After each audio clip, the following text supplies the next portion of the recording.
All right, here we are with just over a week to go before Election Day. The marathon campaign season enters its final sprint to the White House. Take a look at this new CBS News polling. It shows the race is in a dead heat nationally and collectively in the battleground states, where this will be won or lost. Former President Donald Trump took his message to New York City's Madison Square Garden in a rally last night, one that stretched on for more than 7 hours and included Trump's vision for the country and insults at his opponent, Vice President Kamala Harris. This election is a choice between whether we will have 4 more years of gross incompetence and failure, or whether we will begin the 4 greatest years in the history of our country. We will have the strongest economy, the most secure borders, the safest cities, the most powerful military. No one respects her, no one trusts her, no one takes her seriously. Everyone knows she is a very low IQ individual. The rally also featured offensive comments from surrogates, including comedian Tony Hinchcliffe, who made disparaging remarks against Black, Jewish, and Hispanic Americans. He is facing major backlash for what he said about Puerto Rico. I don't know if you guys know this, but there's literally a floating island of garbage in the middle of the ocean right now. Yeah, I think it's called Puerto Rico.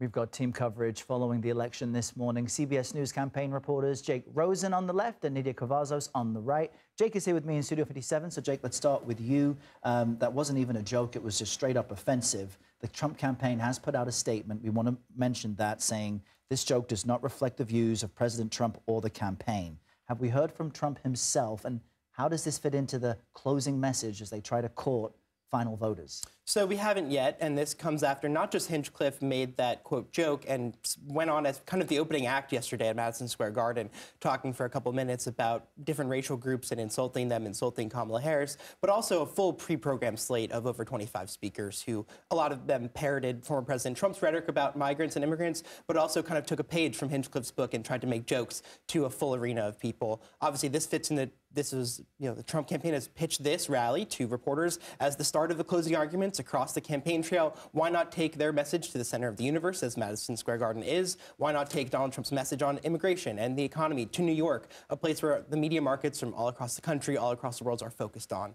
The problem, I think, that a lot of people had is that there were mirrors of language used at this rally, language used at a Nazi rally, some of the guests even referencing this isn't a Nazi rally. And as you mentioned, this is the closing message. So how does it fit into overall what the Trump campaign is trying to accomplish? Well, again, taking his message on immigration alone, in the context of this conversation, he pledged to deport illegal immigrants, something that has been a consistent pledge of his for over 8 years now. He pledged to give the death penalty to migrants who kill American citizens. He pledged to bring in legal resources and make sure that people are deported if they are affiliated, with transnational gangs. This kind of got rousing applause from the crowd, full standing ovation at times, but we heard basically a parroting of that too, of America is for Americans, as Stephen Miller, a Trump advisor, said on stage yesterday, focusing on immigration, whether it's in New York City and New Yorkers who maybe don't feel as safe as they do, whether that's true or not, based on statistics, is up to the voter and how they feel across the country. Trump has made this a thing in Springfield, Ohio, Aurora, Colorado, all across the country. He even went to California a couple weeks ago and tried to make that claim there about what's going on in California, saying